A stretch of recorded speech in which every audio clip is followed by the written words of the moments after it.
إلهي بحق شفيع الأنام،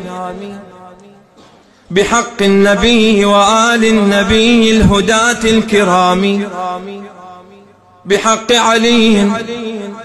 علي المقام، بحق الكساء ومن بالكساء، بحق البتولة خير النساء، بحق النبي،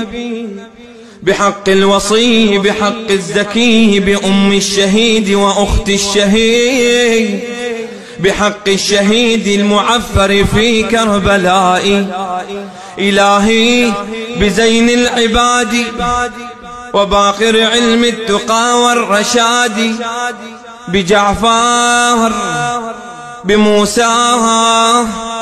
بمن في خراسان يهدي النفوس بباب المراد،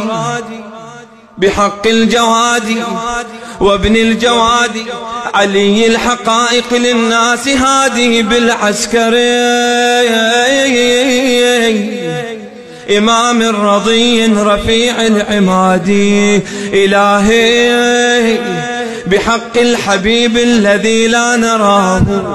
ولكن تغلغل فينا هواه، يمر على حينا كل حين فتشهق أرواحنا من شداه، بحق الدموع على وجنته،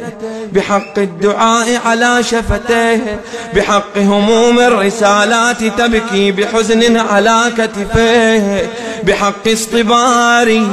حسام الفقار. إلهي ودمع الإمام يسيل على إلهي أعني وثبت فؤادي على حب حيدار، وفي يوم يظهر إمام مظفر خذني إليه نصيرا وعبدا،